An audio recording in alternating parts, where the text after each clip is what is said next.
Yo, what is up, folks? Welcome back. Uh, This is, as you can tell by the title, the first J Wars debate gauntlet I've ever done. So basically, the guidelines for you guys is I'm debating all and any challenger that comes my way. Uh, Basically, Naruto topics or anything else. And I'm coming into this blindly, so I don't know what the hell they're gonna ask me. I kind of tried to prepare for some topics I believe are gonna be asked and debated about. So I'm not. I am going into this blindly. It's not a cop out. If someone beats me, I'll credit to them. I'll credit to them. But hope you guys enjoy this. I'm gonna go at it for a while, and let's see who could come out on top. So hope you guys enjoy. All right. okay, So sorry, my bad. you think Obito beats Sasori? No, I think the latter. You think Sasori Yeah. beats? Okay. All right. I guess we could do that one. I'm going. Let's see. So I guess I'll let you. What would be your premise? I promise. Okay, but Obito simply outskills. What's that dude's name? Sasori. Sasori. Yeah. Outskills Obito. Yeah. Okay, how so? What's your reasoning? Your train of thought All for right. that? So, let me get these scans, man. All right.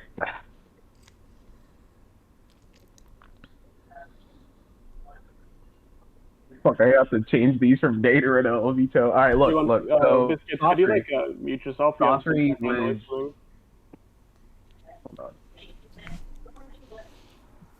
All right, here.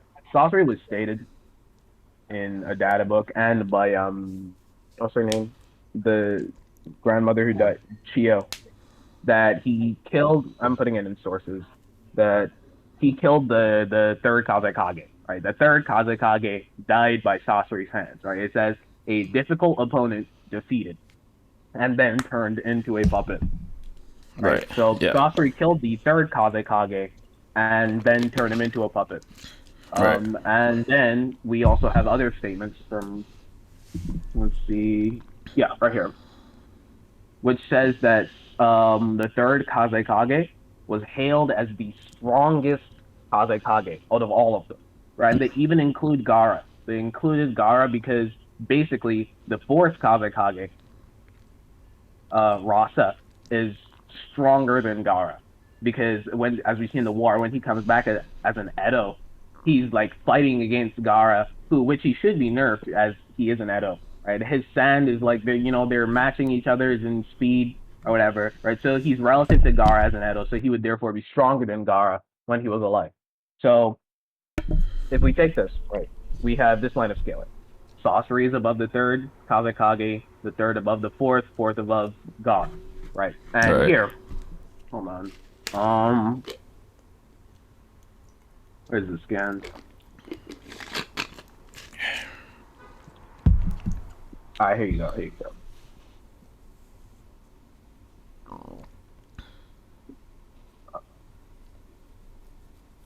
Right. So at the summit, Five Kage summit, when Sasuke pulled up and he was like bodying everybody, right? Right. When the Raikage and Sasuke were fighting, right? Sasuke, like, he was using his Susanoo, like, around that time. The Raikage was doing his fucking, what do they call it? Guillotine drop on top of Sasuke, right? So let me send all of these. All right. Let's see.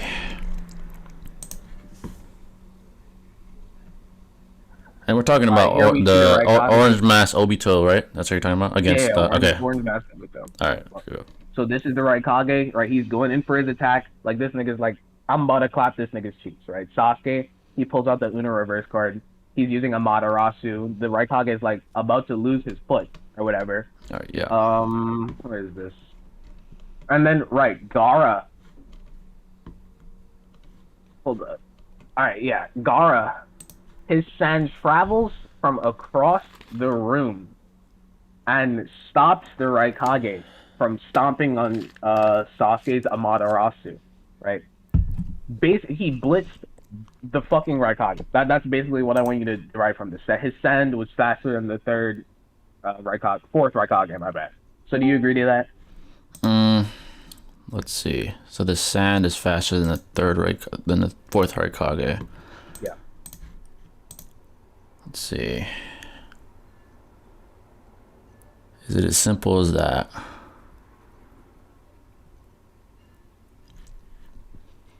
I don't know if it's as simple as that. I mean, I can show you him standing on like the other side of the room. Hold on. Look.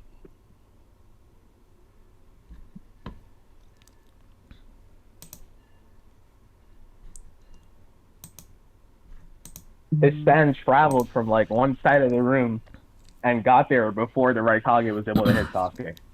Right. And what would you say to the Raikage stating himself as the world's fastest shinobi?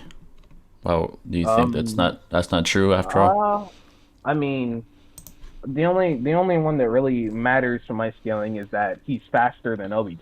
I mean, sorry, he's equal in speed to Minato. Right. So you would say Gaara's faster than both of them? Yeah, Gaara's sand is faster than both of them, and so would his reaction speed, and therefore so would Sasori, since Sasori scales above Gaara. Right.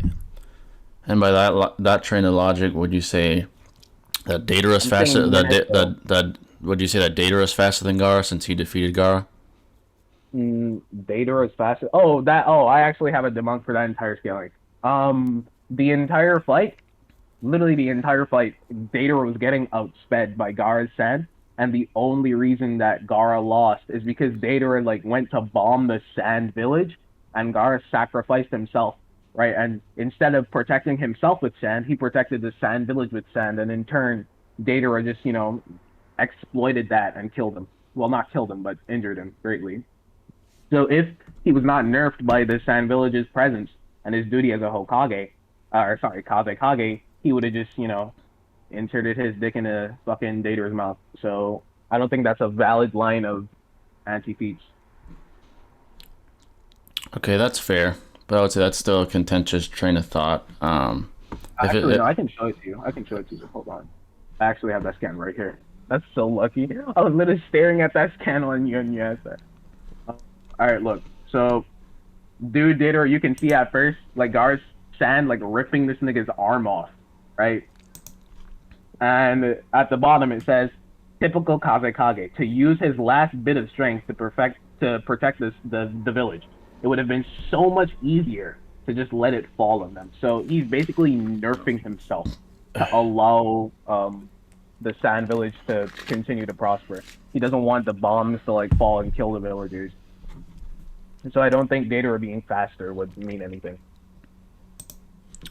Okay, I'd say this to negate that one feat, that one instance. I'd say there's a clear kind of social shinobi hierarchy that Kishimoto obviously implied, and he's implying. Well, I would say yeah, Gaara having to protect the sand village does play a factor, but I don't think that's enough to extrapolate that Gaara is faster than Datara just because he was protecting the sand village. If he was as fast to the level of the Raikage, I think even him protecting the sand village would not be enough for him to be defeated by Datara. I mean, you don't really have reason to think that because that line of thought takes too many assumptions, right? I mean, so, I don't think it's really an assumption to state that there's a clear social shinobi hierarchy. No, that's not exactly what I'm talking about, right? Which implies who's superior. I don't think revering one feat implies all that. Listen, right? So, all right. You know what? Let me just agree to one thing. Right? Yes, there is a shinobi hierarchy. Whether I don't know why you're calling it socially, but yeah, there's a hierarchy of shinobis, right? Socially, it's social also, yeah. Okay, look. All right, they even have rankings, right? There's S class. I'm talking in terms of rogue shinobi, right? So Datara, by virtue of being in the Akatsuki, right? There is obviously him being an S class fucking rogue shinobi or whatever, right? Now, the reason Datara is considered so dangerous, no one thinks that Datara like, oh shit, that nigga's fast, right? No one thinks of that, right? The reason he's considered to be so dangerous is because his bombs are lethal, right? That's his entire fighting style. That's his entire character, right? right? Using bombs or whatnot. And none of that entails that he has to be fast. So even if this hierarchy demands that Datara is stronger than Gaara, which I think that's false, because this entire fight, Gaara had the upper hand until Datara realized he could exploit the Sand Village, right? So even if this hierarchy, right, let's say for a second, right, that this hierarchy does want Datara to be stronger, it does not necessarily have to mean anything to the speed of Gaara's Sand. And it doesn't even correlate to speed at all. I don't even really need to argue that, because the entire fight, Datara just could not get away from Gaara's Sand. You can see it ripped off his arm. Yeah, but if the gap was that significant, it would have been an easy win for Gaara, despite him protecting the Sand Village. That's why. Why is that? Because the Raikage is obviously much faster than someone of Datara's caliber. All right, again, that's an empty claim. What do you mean by much faster? Quantify that. Just a lot faster. You can't really quantify it. I mean, it's hard to quantify anything. Faster. Yeah. Wait. So this is basically what you're telling me, right? It doesn't matter that Gaara's Sand blitzed the Raikage, because if Gaara's Sand was that fast, then there is no possible way that him having to defend the Sand Village from Datara's bombs would be enough to impede him from beating Datara. You have not substantiated that. I would say there's certain things that take place that you can consider a deus ex machina to protect main characters such as Sasuke, and I think that was one of them. It doesn't imply that Gaara's faster than the Raikage. If it was consistently shown throughout the anime, I'd have to agree, but no, that's not the case. All right, you have a big misconception here, and it proves to me that you actually haven't been listening to what I've been saying. Gaara didn't do that to protect Sasuke. If you remember correctly... Well, to protect the Raikage, yeah. Yeah, right. So this Deus Ex Machina, whatever, that doesn't really matter, because he was protecting the Raikage, because the Raikage was about to lose his foot, right? He literally, before, got hit by Amaterasu and had to pull off his arm. If his foot touched that shit, he had to cut off his foot. It could be easily assumed that they both probably would have died or been substantially injured either way. I don't know about that one, but listen, right? The point is, you have not substantiated fully, right, why someone who is on the caliber of the fourth Raikage would just violate, like, no matter the fact that he's exploiting his duty as a Hokage by attacking his village during the fight, right? No matter that, they would still be able to just block the impediment or not take notice of the impediment of them having to defend their village and just still beat Datara. You have not substantiated that. I would say this, again, I'm just going to stand by it's a Deus Ex Machina, because if you think Sasori is faster than the Raikage, then you would be assuming Sakura is faster than Sasori, because she was able to hit him successfully, which kind of negates the clear established power scaling progression that the author has established. Okay, so now you're trying to bring up more consistency. All right, so look, let me tell you the problem with what you're saying. Consistency is important. Okay, look, let me tell you the problem with what you're saying. Right? Sakura does not scale to or above Sasori. She hit him. No, let me explain why. Right? So the entire fight, there were a lot of things that impacted that fight. I want you to understand three things, right? One, Sasori's main style of attack is using poison, right?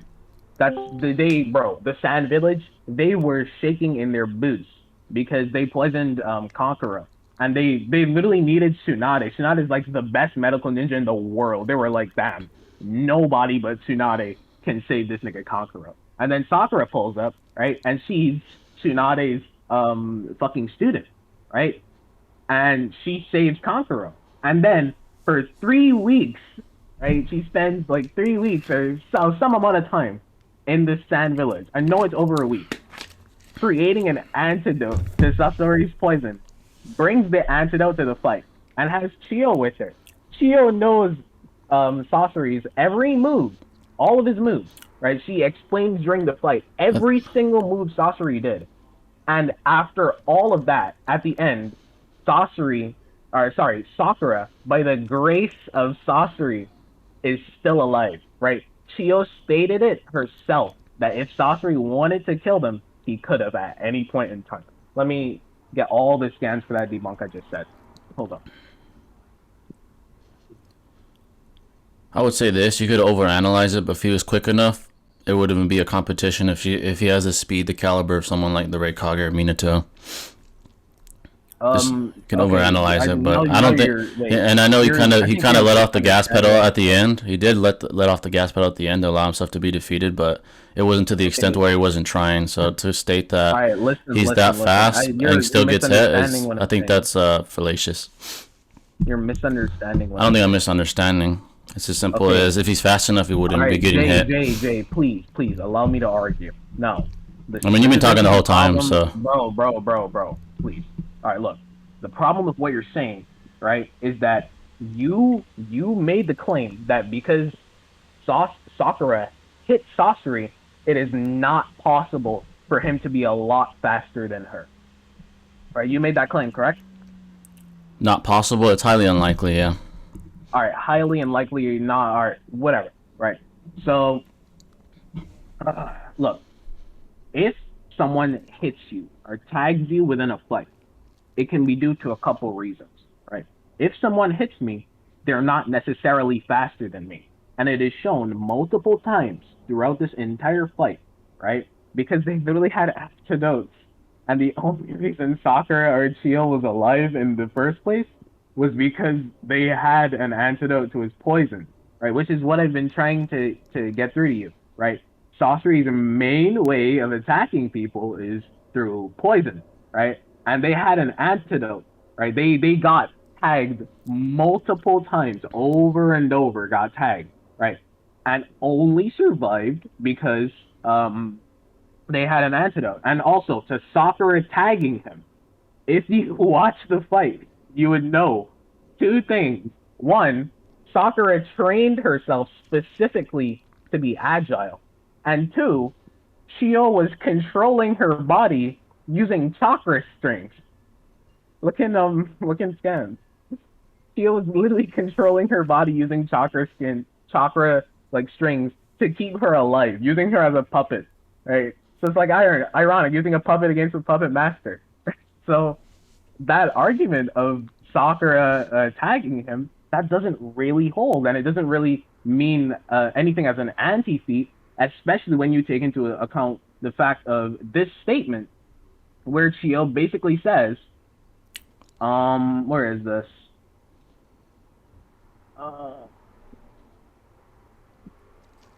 Actually, I don't even need this yet. I'll pull it out later. But look, the thing is, right? There are so many factors in this fight that just make it so much easier than it would be in a regular fight, like Chio being incredibly knowledgeable on all of Sasori's attacks, Chio controlling Sakura with chakra strings, fucking Sakura making an antidote. She's literally one of two people in the entire fucking world that can make an antidote to his poison, and that being the only reason they survived for so long, right? All of these factors build up, and that gives them a lot of leeway, right? Basically making the fight way fucking easier. So this notion that this is actually an anti-feat, I just don't see how that holds. It most certainly is. It most certainly is an anti-feat. I mean, despite his poison, if he had the speed, it wouldn't be a problem to defeat them anyway. He would just use his speed if he was as fast as you claim him to be. And he didn't stop trying. He stopped trying at the very end, so it's not like he wasn't trying the whole time. No, Jay, prove that. I mean, it's clear that Chio said if he wanted to, he could have killed us right there at the very end. Okay, no, that's not what I'm asking you to prove. I'm asking you to prove that if Sasori is as fast as I'm claiming, right, and he like seriously wanted to kill them, right, which I still have not agreed with, right, that he would just insta-win this fight. I want you to prove the burden majority is on you. I'm not trying to prove his speed. You are. No, it's most certainly on you. No, it's not, because my claim conforms with the linear power scaling progression. Yours doesn't.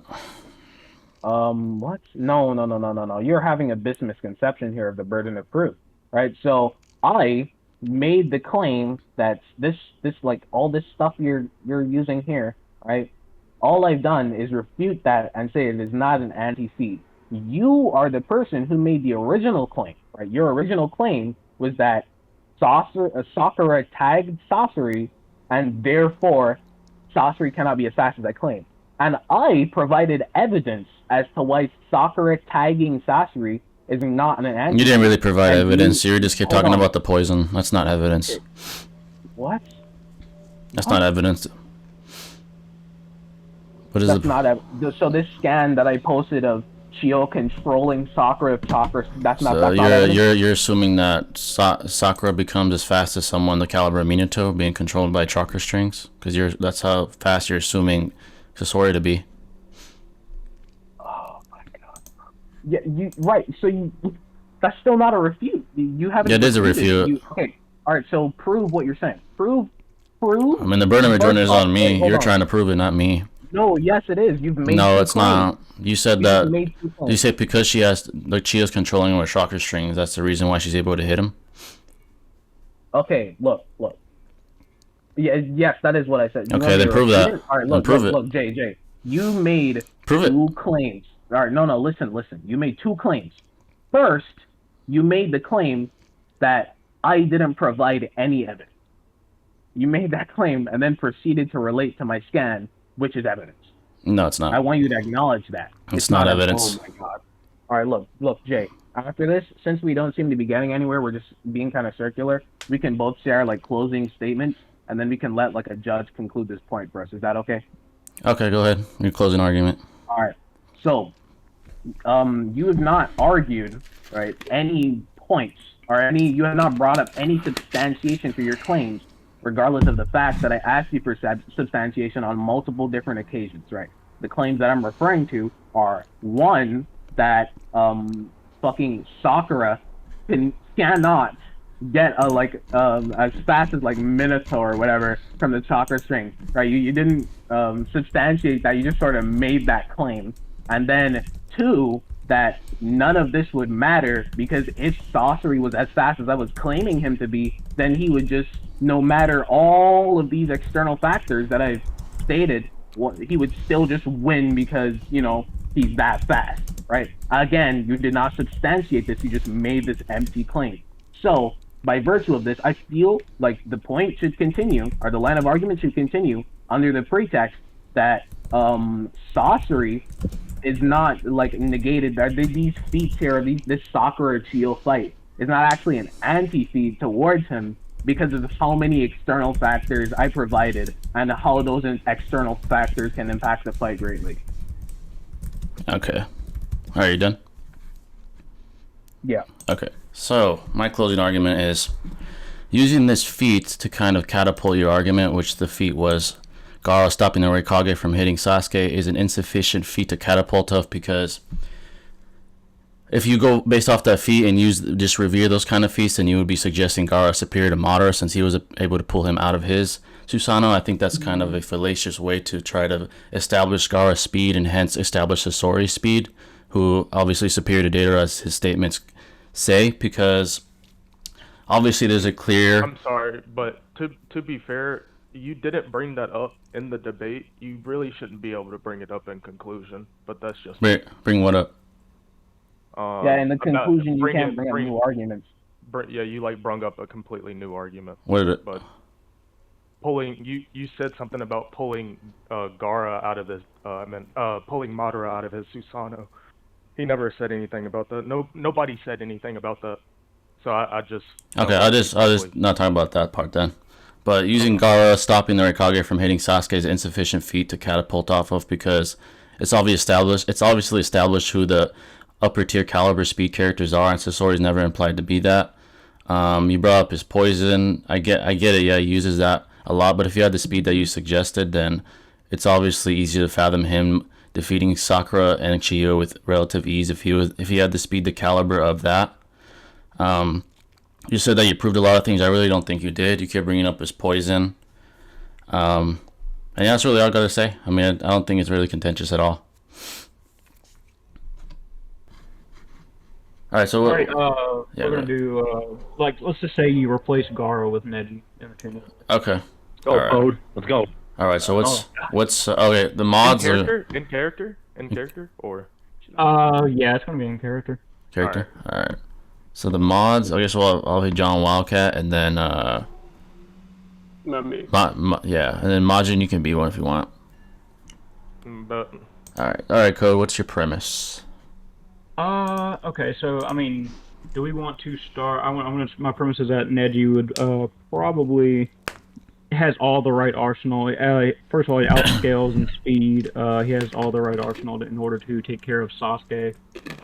Particularly, even if you can argue that Sasuke would be stronger in certain aspects, Neji has all the right tools to take the dub.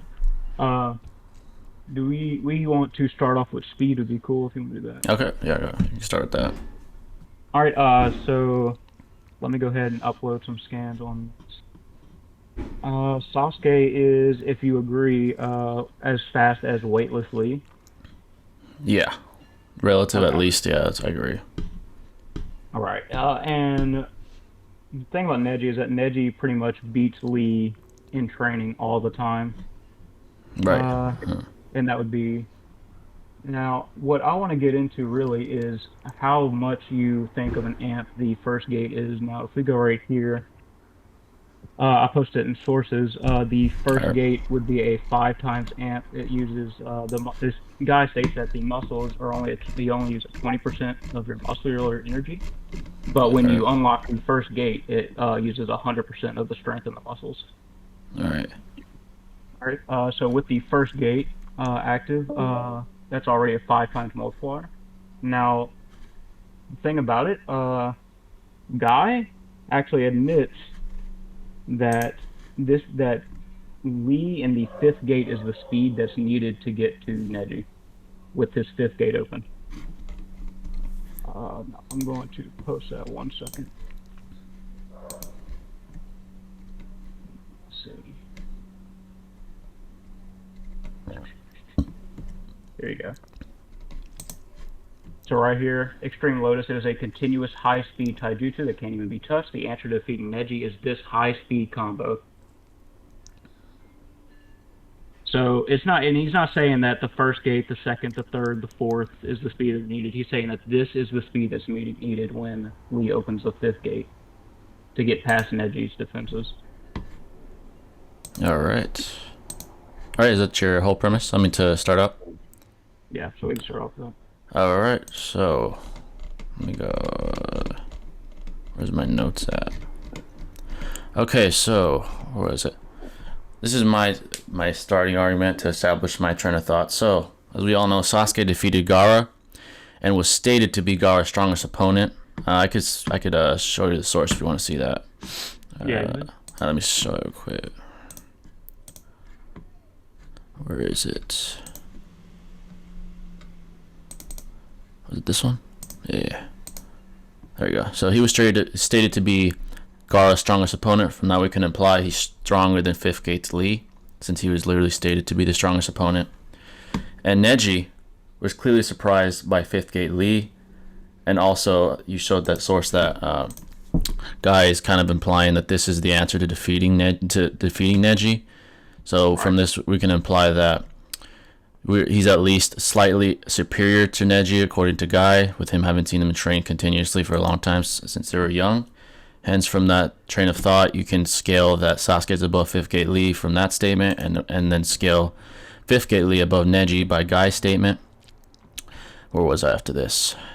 Where's the scan? Did you post something or? Yeah. So no, I don't know if it popped up, but. It's not posted yet. Isn't it? Oh shit! I didn't post it yet. There you go. I thought I posted it. Alright.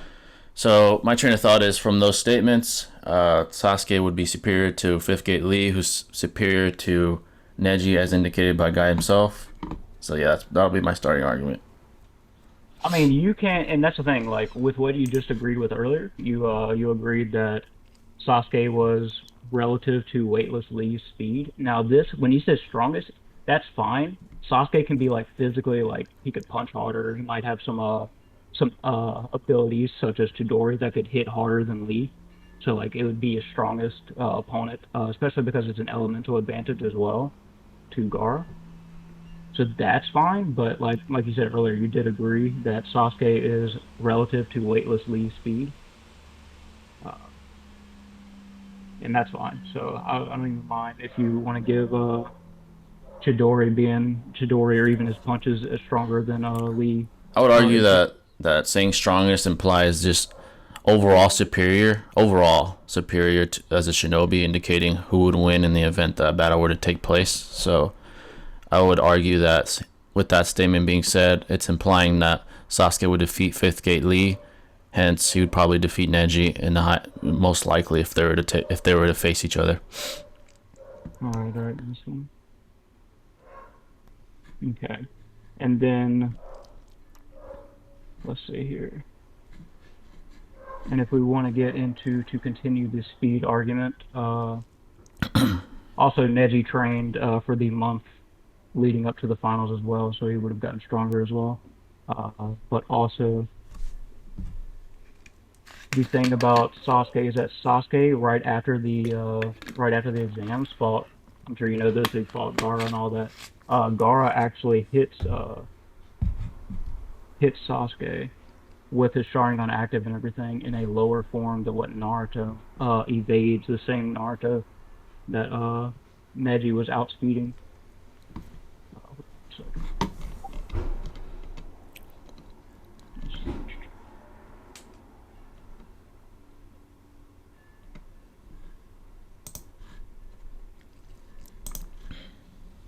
So here is Naruto, for example.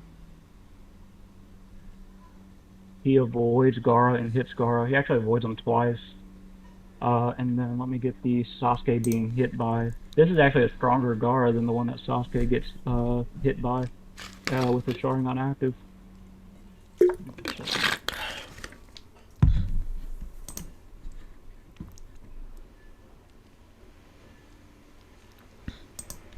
I'm not out of this.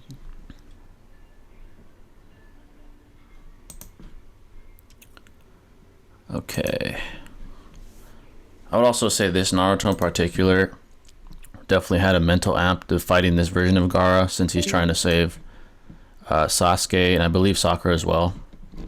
I would say he's probably stronger than everyone at this point. I mean, at least when it comes to the Genin. Alright, well that's the thing. Like Naruto actually, let me post this. Actually, Naruto is he doesn't even have any confidence at all, and it's understood that he has a mental amp until like the chapter after when Sasuke acknowledges that he powers up, which I can post that as well.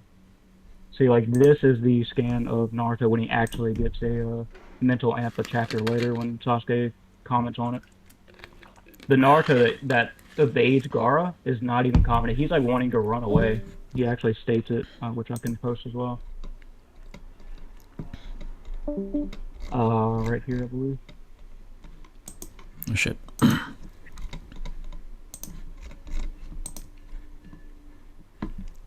So this is like a Naruto who just is not confident, and he was actually more confident versus Neji. He was like he had more will of fire to fight Neji because of what he did to Hinata than in this moment. All right. I think I would simply state that the level of proof to indicate Sasuke superior to Neji is more definitive than the more contentious like speed arguments and the argument that Neji would be able to react to Sasuke. I just think the statements and things of that nature are heavier and more definitive. All right, and then we'll continue with the proof of basically Naruto stating that he has when he gets the QB amp and the Chunin exam. Let's see.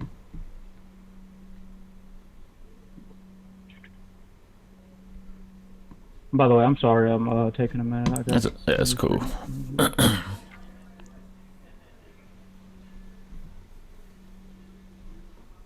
Hey man, you got 3 minutes for scans. Dang, bro. No, I'm trolling. I'm trolling. I know. Oh, by the way, here you go. I'm gonna post that as well because that was a part of my argument. Was that Sasuke got clipped by a weaker Gaara than the one that Naruto evades twice. But let's see. Also, I would state that Neji was also surprised by Fifth Gate Lee, kind of implying that he sees him Oh, he was as surprised. he sees him Yeah, I as mean, he sees him as his threat, which he can imply possibly a superior. And with the statement made again by with Sasuke being considered the strongest opponent he's ever faced, you can also have a supporting foundation to support the fact that Sasuke is also superior to Neji, most likely in on a balance of probabilities. well, that's the thing. Like I say, he can be superior with certain abilities, but like you even agreed at the beginning that you stated, and that's the reason why I started the debate off with. Do you agree that Sasuke was as fast as weightlessly? I was You did agree. Let's see. Okay, here you go. So, right here you got Naruto amping up with the QB chopper, saying this power it's incredible, it's so much stronger than when I was training. And when he was training, he's able to summon Gamabunta. And that's when he used the chakra, was when he summoned Gamabunta. So this is like more than enough chakra to even summon Gamabunta to amp him, which is already like Jonin to Kage level feat as it is. Now with that being said, oh, do you think you can open that, man? Or do you want me to oh, get the let me screen see. Oh yeah, I got it. Let's see. Okay. This same Naruto that is basically stronger than when he can summon Gamabunta, which also Sasuke. It's also a stronger like matches the version that Sasuke was just in awe at later on, that like summoned Gamabunta as well. So like he has way more chakra than what's needed to even summon Gamabunta. Sasuke's in awe of this type of power, and then you have Neji, who's like matching the foot speed of Naruto and clashing with him and evenly going at him. Also, Like I said, this is Neji that's trained for a month after the, for the finals, so he definitely got stronger as well. I'd also argue that Neji being, if we're talking about in character, has a tendency to have kind of like a superiority complex. So I would also argue he probably wouldn't go all out immediately, which would be detrimental to him as well if they were to face each other. My counter to that argument, I would argue that the reason why Neji was not taking Naruto seriously is because he thinks he's fodder, whereas he even made a statement in the Forest of Death, I don't know if you remember, about Sasuke, how he's like, oh, this is the Uchiha's power. He's like, he respects him, whereas he does not respect Naruto.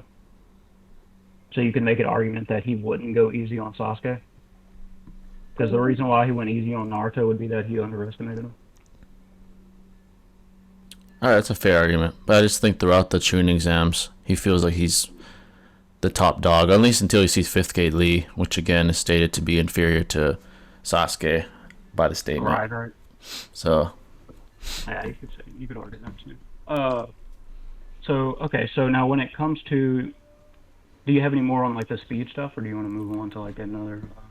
I think the speed stuff is kind of contentious, but I think that statement that says that he's the strongest opponent kind of is a pretty good thing to catapult off, to suggest that in the event that he were to face either Fifth Gate Lee or Neji, and in most cases he would come out victorious. Just based off and also that's why I said it's also contentious, because Neji also trained for a month, like just strictly like, that's the thing. These Ginyan and everything, they kind of took a whole month off from missions, from doing anything, to just strictly training for the finals.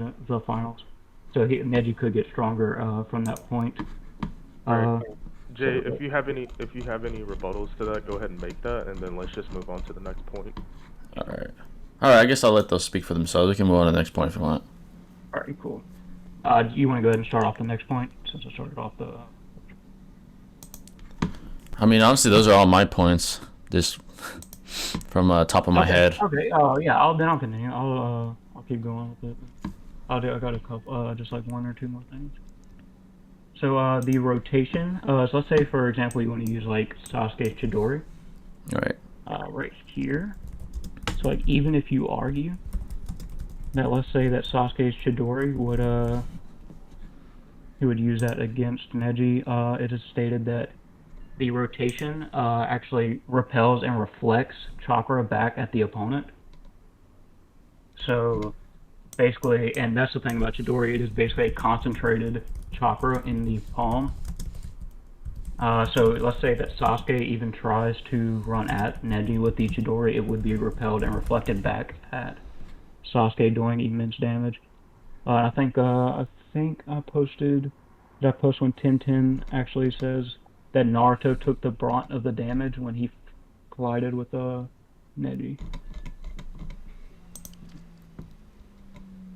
All right. So like, even if you, yeah, go ahead. Yeah, I would say that the reaction time is probably in Sasuke's favor, and while Neji does have very quick hands, I think he wouldn't have the adequate reaction times to react to Sasuke going full speed with a Chidori towards him. Alright, so we can save the reaction times.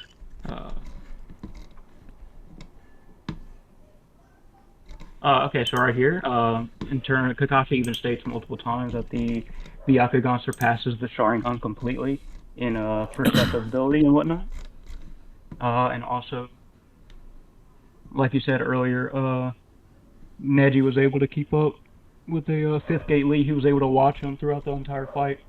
Even if you can argue that at that time he wasn't able to keep up, like physically, he was still able to react and keep up with him with his visual prowess, which Kakashi was able to, well, with his 3-tomo. But Kakashi right here would be implying that Byakugan surpasses even the 3-tomo Sharingan, which Sasuke only has the 2-tomo. Right.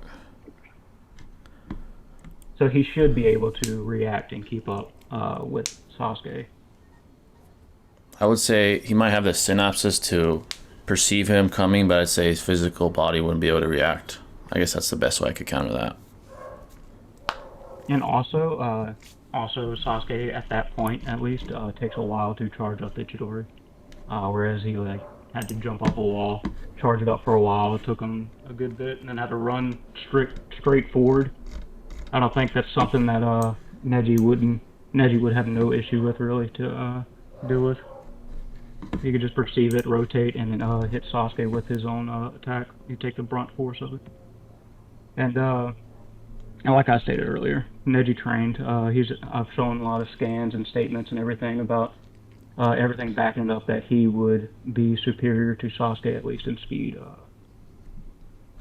Now, like I said earlier, Sasuke can be stronger. That's fine. He could be like stronger wise, like hitting Gaara or using the Chidori as his abilities to be his strongest opponent. But I feel like I've kind of given enough evidence to support my arguments on that.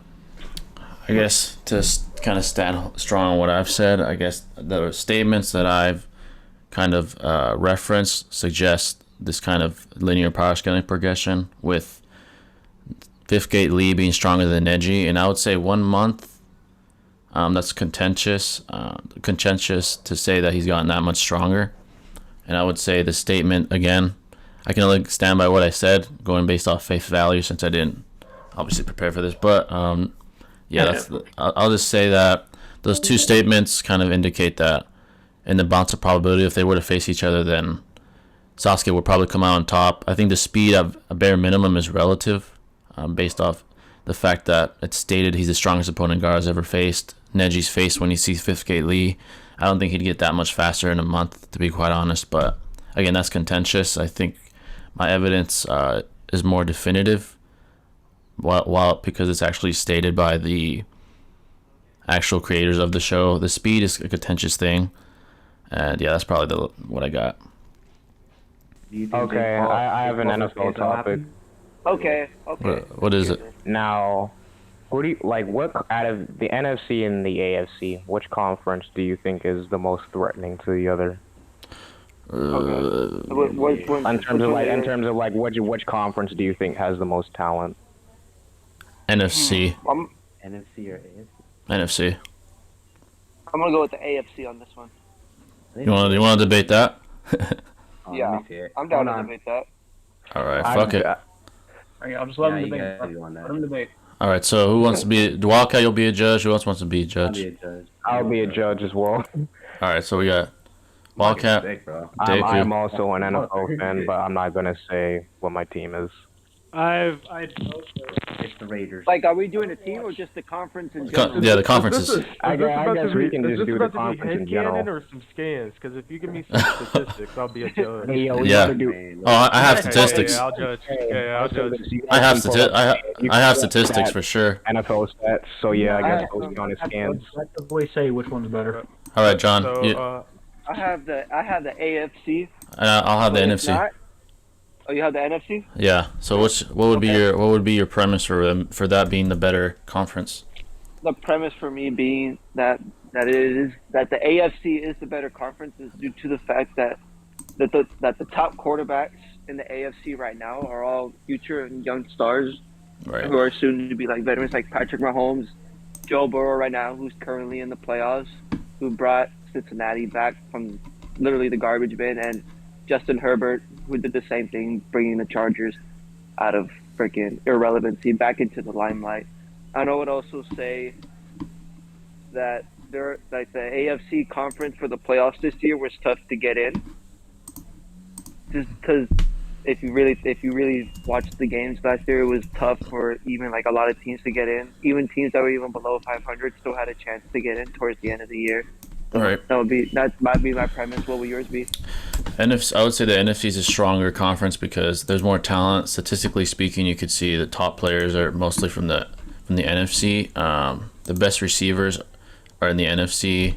As far as quarterbacks, the best quarterback in football is in the NFC, Tom Brady. I mean, he is 40 plus years old, but statistically speaking, I think he's had possibly the strongest season as well. I guess I'll pull up scans. Shit. I would counter with the best wide receivers in the NFC. I mean, yes, they do have Devontae Adams, Justin Jefferson, D-Hop, but he's currently injured. But I would also add that the reason why the AFC has really good receivers soon, I would say even better. As a team, for one example, the Cincinnati Bengals this year, they have about the AFC has two teams this year that only have wide receivers. All right, I'm sorry. Let me rephrase that real quick. Let me fix that up. Sorry about that.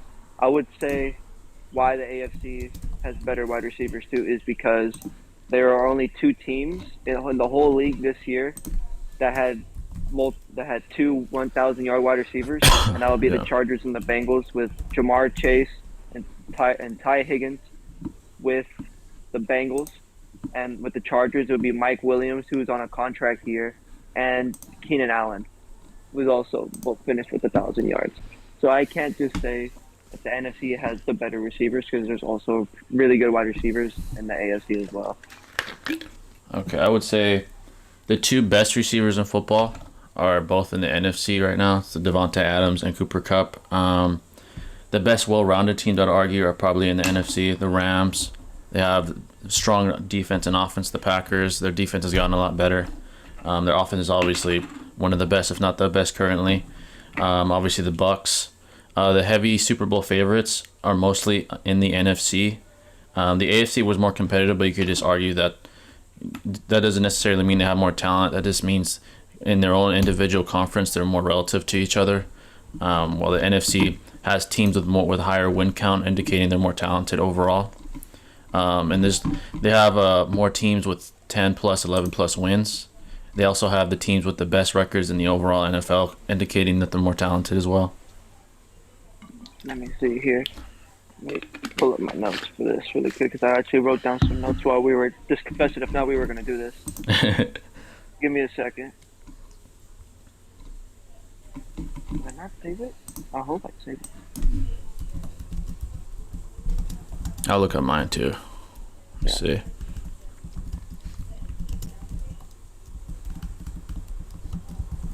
Let's see. I'm trying to think of more.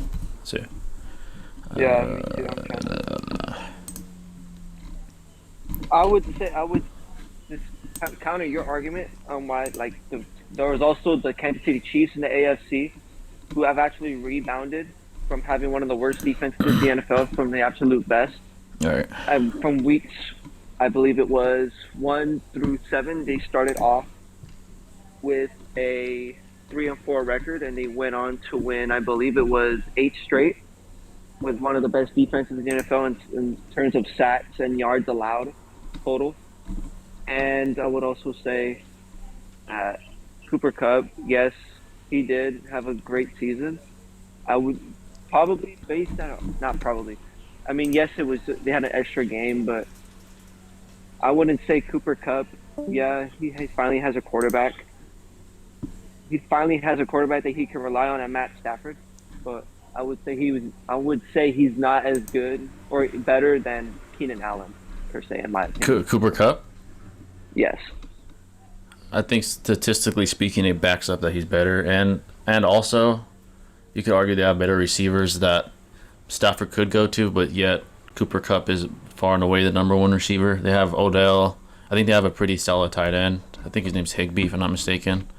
Higbee, yes. Yeah, Higbee. So he's still the number one receiver despite having some pretty tremendous talent. Odell is still very good. He still scores on a regular occasion, but yet the offense still surrounds their game plan around Cooper, because it's the only guy I would say might be better is Devontae, but right now it's statistically proven that he's the best. Also, I would also add, when it comes to conferences, while the NFC is probably more top heavy as far as talent, the AFC is more balanced in talent. Again, that doesn't indicate that it has more talent. It just means that they're more relevant. They're more relative to each other. But I think the records also prove like the most dominant team in each respective division within the conference kind of shows that they're just the most talented based off record. Since they're, yeah. For me, I'd say that would be tough because, I mean, I think the AFC is better because most of the time, besides the Kansas City Chiefs, right? Yeah. We see a different team in the AFC Championship game every year. But when it comes to the NFC, we mostly see the same team, whether it be from Green Bay or right now Tampa Bay. Right now. But maybe I can't say that yet because the playoffs just started. But it feels like when it comes to the NFC, we see the same teams in the NFC Championship game every year. But with the AFC, it's different. Let's see what else I can see here.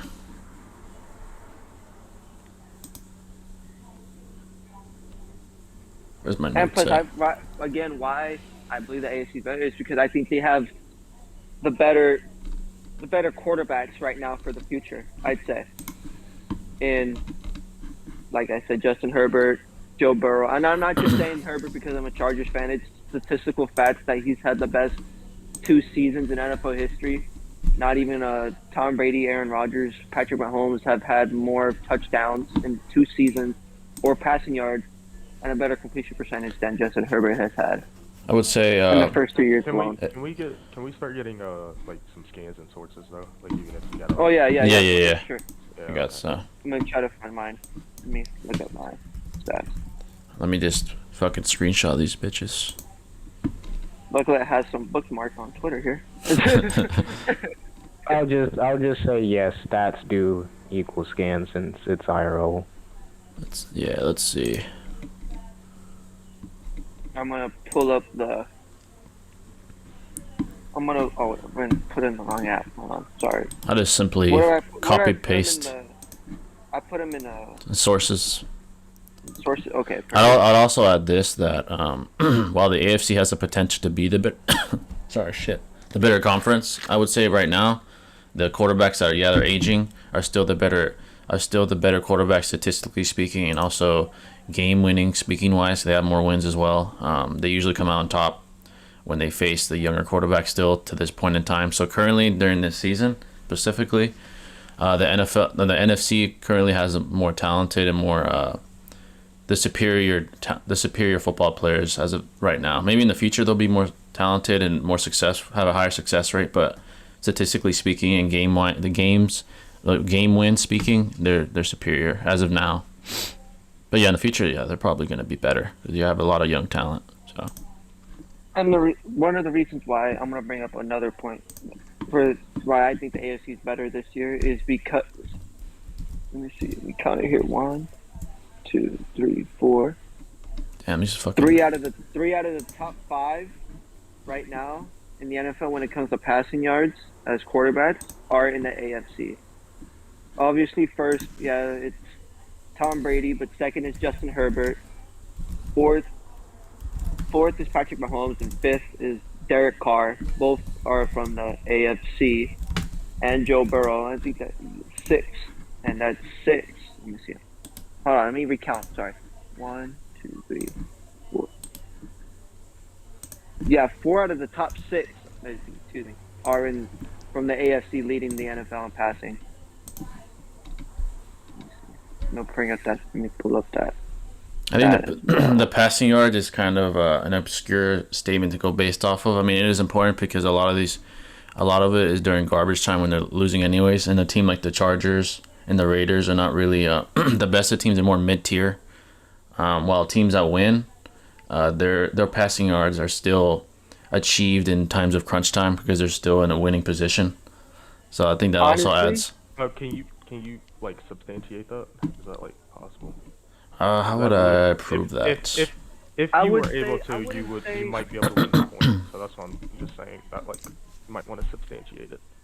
Let's Oh, see. you want to go ahead, Jimmy? I was about to make a point, but you. Yeah, go ahead. Go ahead. Yeah. I was gonna say I wouldn't call the Chargers or even Raiders mid-tier to say, because they both had to fight.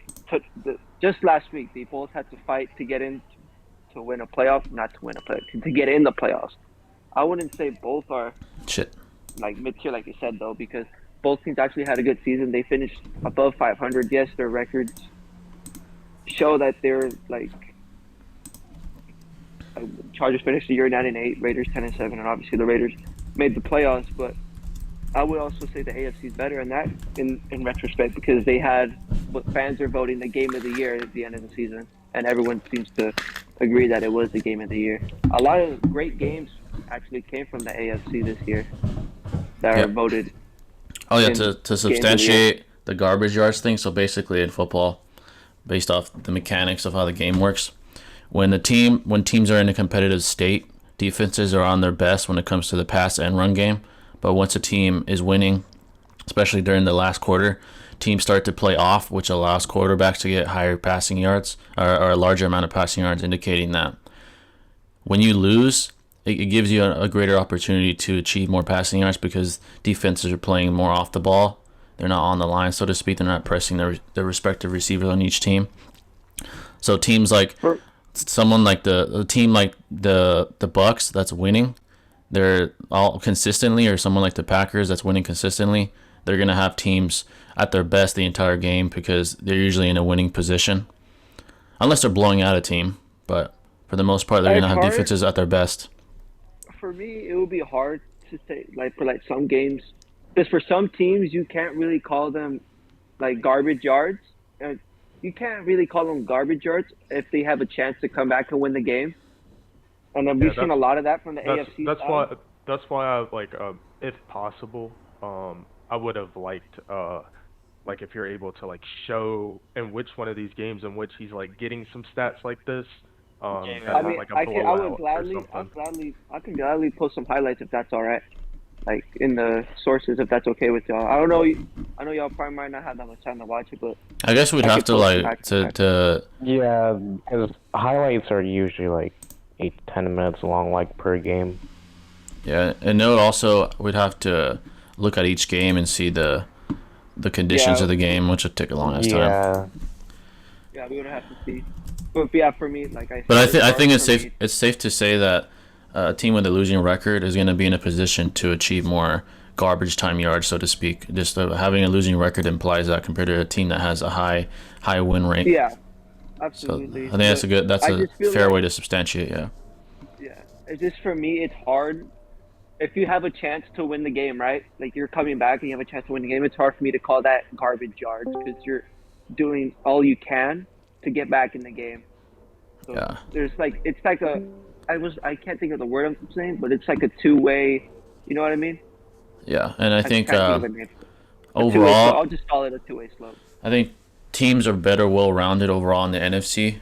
The win rate really illuminates how well-rounded a team is. So someone like the Rams that has, star players all around it, compared to other teams in the AFC that have low win rates, indicating that they're not very well rounded. They might have a good player or two, but they're not as well rounded or as talented as NFC that has higher win rates overall. So also that substantiates that they're better, that the conference is better.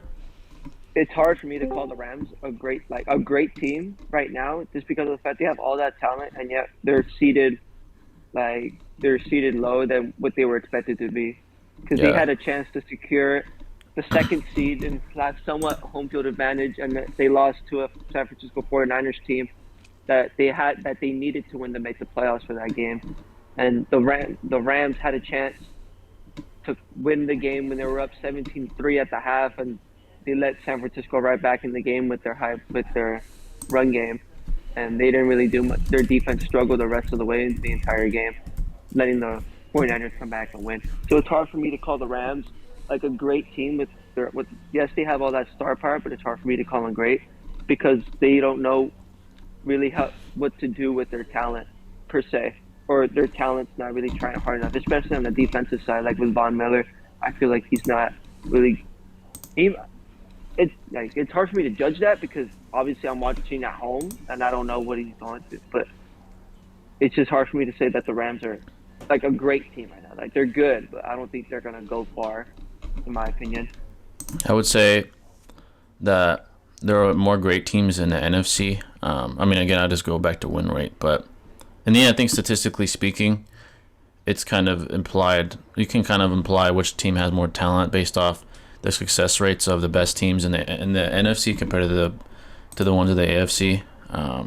Again, they're more well-rounded. So, yeah, I guess I'm just saying that again. I'm gonna click a. I think they wanted me to post a highlight or something. Also, just one. I would add, statistically speaking, I kind of posted links already, but the offenses of NFC conference teams are more successful on average with the points that they've scored for their respective teams. That also indicates which team has more talent and a higher success rate. Yeah, that's also there in the source that I posted. So I'm gonna put it in my. I'm gonna put my piece of evidence in the source too on why the AFC is better because they had a game of the year. But I feel like, right now, if it's cool, I'll just give my conclusion. Yeah, go ahead. You can't play it. conclusion. John, you can't play it because it says it's unavailable. It says contains. If you guys are getting near, you guys can give your conclusions. Yeah. The reason why I think the AFC is better is because I'm standing on the point that they have right now 3 top 5 quarterbacks in this league right now, or future top 5 quarterbacks in this league. And Patrick Mahomes, who already is succeeding, I believe he won the Super Bowl in his 3rd year. Then we have 2 franchise guys who are already in their 2nd year, in Justin Herbert and Joe Burrow. So and their offenses right now are top notch when it comes to passing.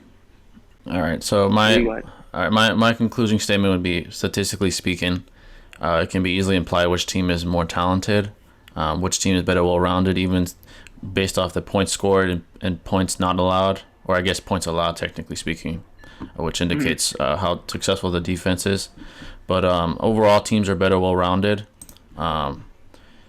Again, passing yards doesn't necessarily indicate how good a team is, especially when they have a high loss rate, which indicates they have a lot of garbage time yards, which can be implied from their loss rate, because that means it's on a balance of probabilities. It's more highly likely that they're in a position where defenses playing against them are playing off the ball, which increases completion rating, which can be implied just from the fact that it's easier to catch the ball since no one is on your ass. And it's still the case that there's a couple top quarterbacks that have higher pass. Like Tom Brady has the most passing yards, even though his team, I believe, has one of the highest win rates. So he's still getting the job done, even though teams are playing at their best to try to defeat his team. And statistically speaking, the best players defensively and offensively are usually from the NFC. And yeah, I think statistically speaking, it just holds. It's easier to conclude the NFC is more talented. So yeah, that's my concluding statement for that. Is that MINATO versus that MADARA? Yeah. Actually, no, that one I think Madara wins. Yeah. Okay, then I can argue it. I'll argue it. Live, then I think he beats Edo Madara.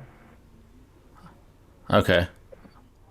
All right. I guess. All right. What would be your? I'll still judge. I'll still judge. All right. Yeah, I'll judge this one as well. Okay. What would be?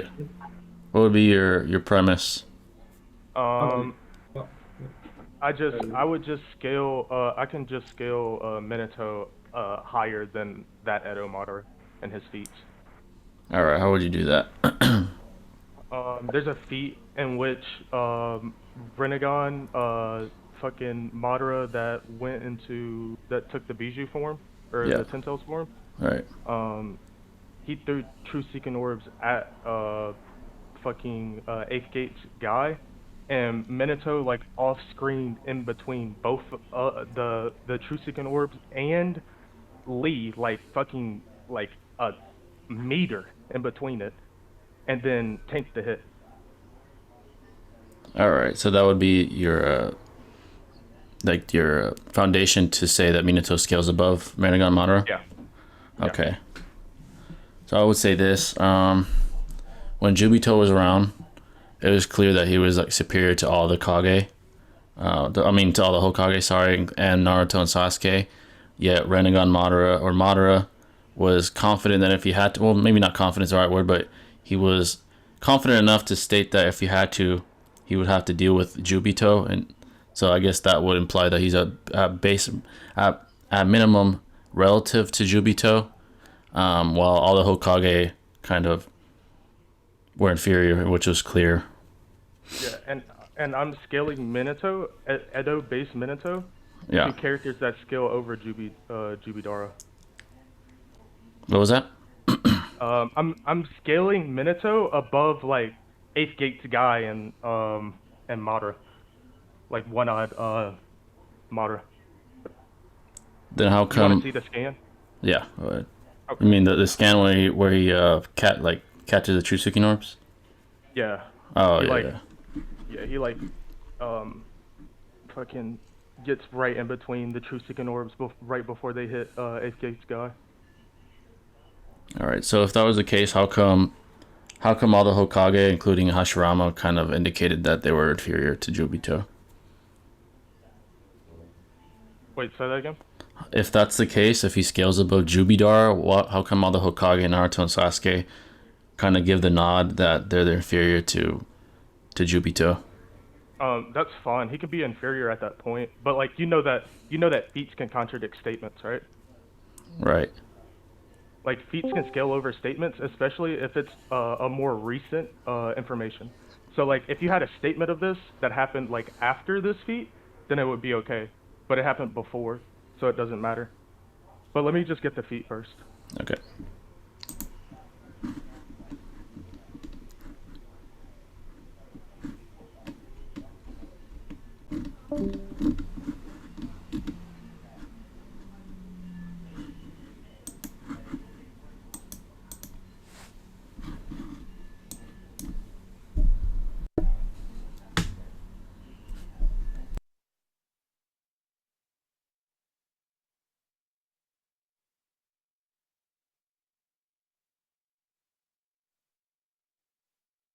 Go.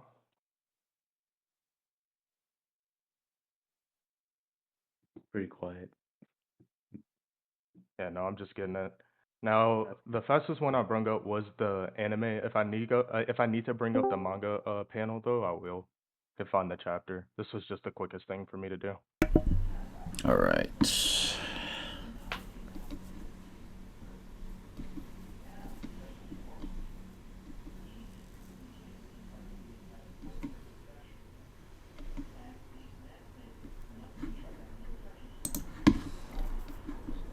Let me see.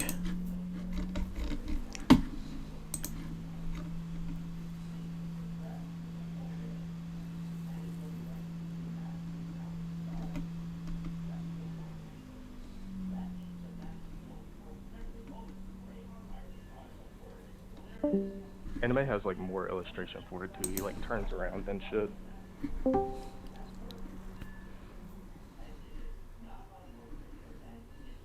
Alright, so while this did happen on the anime, or in the manga, I think it's not enough to negate this kind of hierarchy that's been established by the war arc and by the how it was set up with Madara being like the final boss, so to speak, and Jubito clearly being superior to everyone just based off everyone's demeanor and based off Hashirama's statement. So I'll basically say that feat alone doesn't really negate all that. That's the best way I can put it.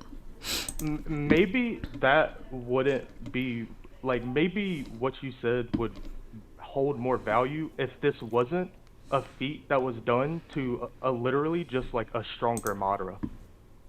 This is just a stronger Madara that did this. He was able to speed blitz true seeking orbs from a stronger Madara and an 8th Gates guy that almost one-shot that same Madara. And also, if I'm not mistaken, I think 8th Gate guy did slow down, so Lee could throw the kunai. You would show me that. Alright, let's see if I can find that.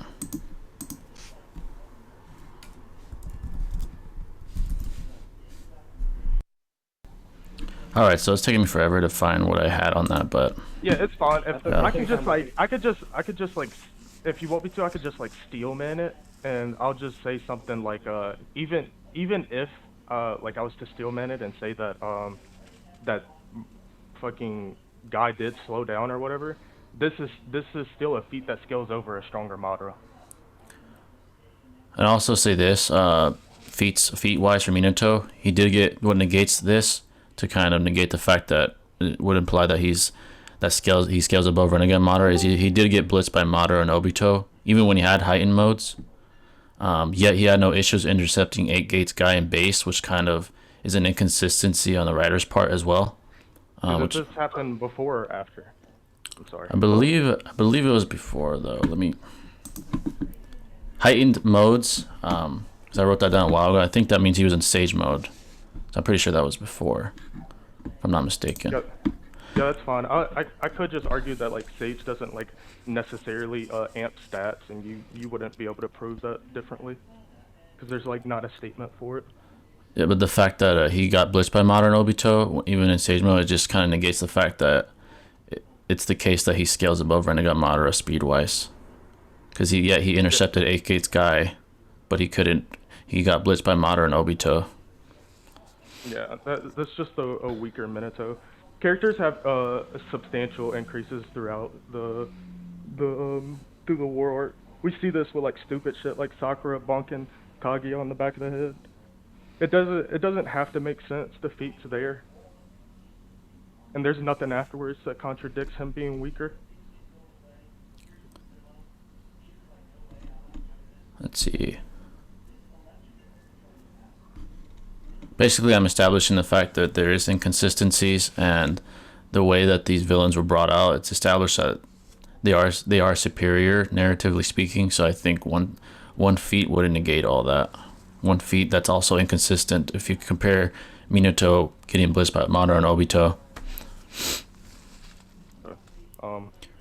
I'll just rebuttal with something that I said before, which was the more latent information can be the more credible, and then something as well that feats can contradict statements. Feats hold more weight than statements, and he's shown not only in the anime but in the manga to do this, so it's canonical to the series. There's nothing afterwards that contradicts it.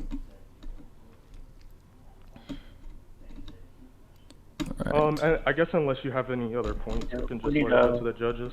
Yeah, let's go to another point if y'all have one. If not, then whatever.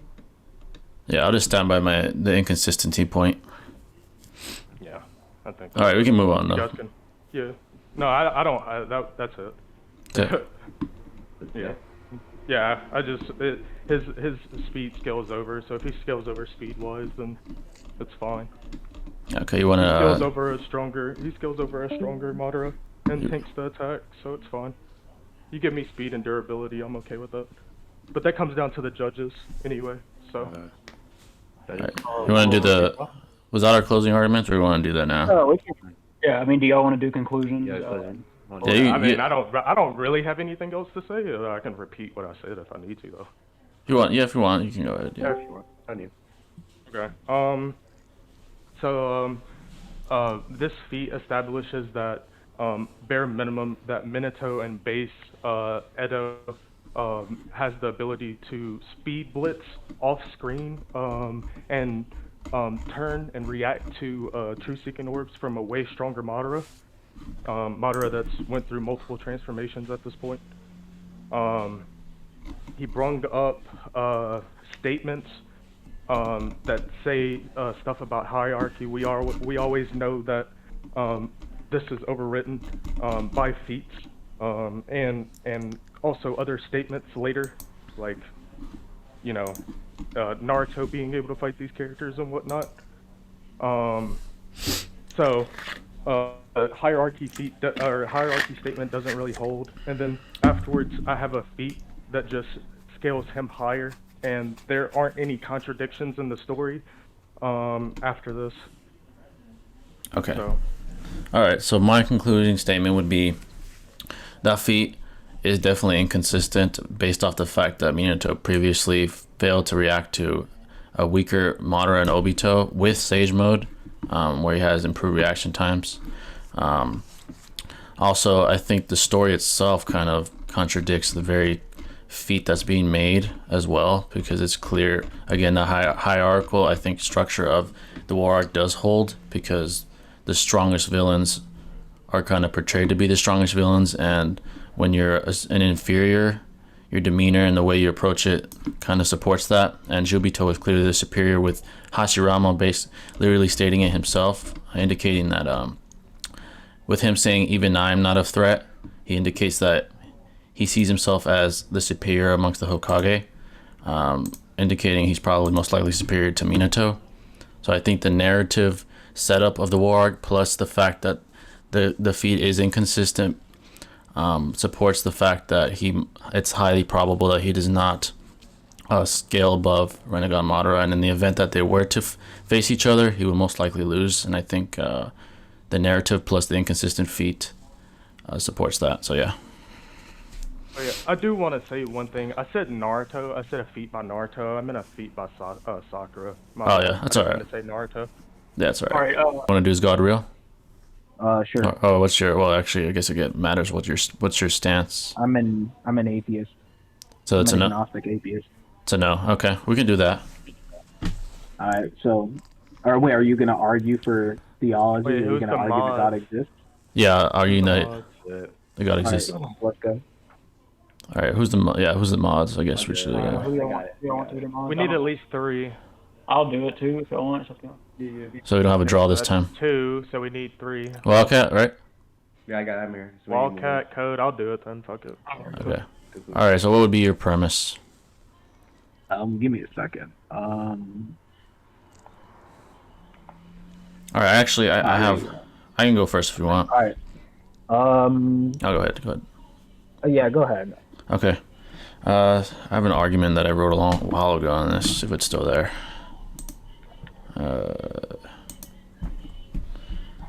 Okay, I think it's in my file somewhere.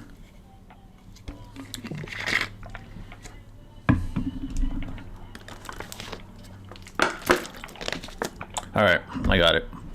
Alright, I'll just use this argument, fuck it. So I don't have to go on top of my head, but... Alright, for this very complex topic, I will first dissect the fallacious appeal to ignorance argument that many who don't believe in this sort of God concept like to use. Simply saying God isn't real will not suffice in refuting my argument. At least I will attempt to do so.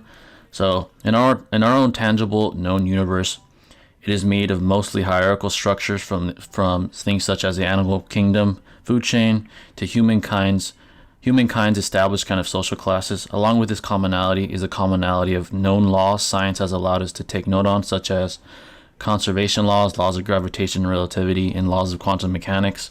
Hence, from centuries to possible millennia of research of our known universe, there is a clear trend of law and order suggesting a divine creator of some sort, which this divine creator inflating and beginning the history of the known universe.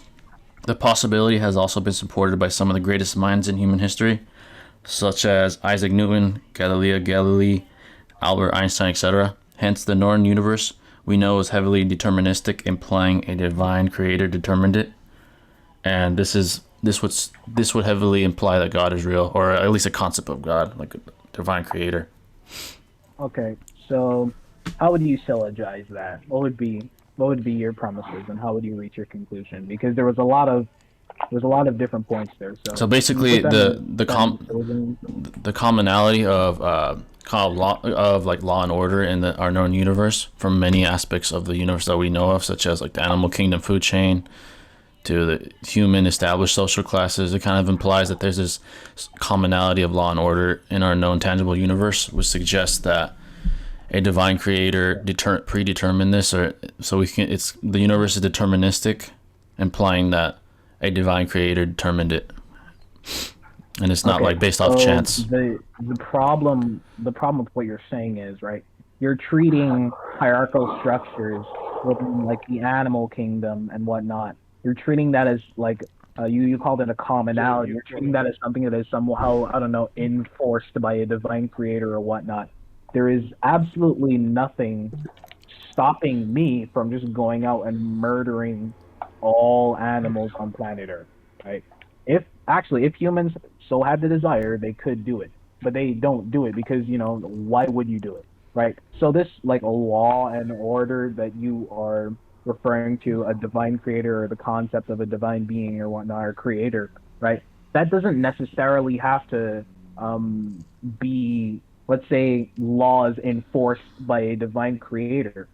Simply because animals choose to attack each other or choose to form their own social hierarchical structures in a certain way does not imply that these hierarchical structures are enforced and were purposefully created by a divine being. Because these structures are not necessarily, there's nothing stopping these animals from just not being within these structures. Then how comes these animals? How come since the beginning of world history, this has been the trend? What has been the trend? That there's been structures? Yes. Because they make logical sense. They're beneficial. The animals and conservation and energy doesn't have a mind to rationalize. It's just law and order. No, animals for many, many, many years. But even things that aren't organisms have a hierarchical structure. Hold on. Animals, right, have over many, many years have meritocracy, right? What meritocracy is basically, if I want to follow someone and I want someone as my leader, I obviously want that person to be the most competent, right? So in a meritocratic society, you would obviously value competence. And if you value competence, there's obviously you can obviously categorize people based on their own competence, and this leads to hierarchical structures. And this is just pure logic. That's how they run their own societies within the animal kingdom. The leader of a pack of lions is obviously either like the best fighter, the best leader, right? They have qualifications for the job. That's the basis of hierarchical structures. Is that people are organized via their competence. So that in itself, that is just a logical way of thinking, right? Animals have evolved over millions and millions of years, right, to exist in a way that benefits them mostly. Okay, so there's, all right. When evolution takes place, right? Animals obviously evolve in such a way that makes their life easier. What? You gotta let him see if he's gonna rebuttal to it though, because I don't want you to like go down another point or anything. This is the same point. All right, so I have a question. Is math set up on laws and things that we have come to realize is a commonality? Math? Yeah, like math, science, like other laws within math and science? Like conservation laws of gravity.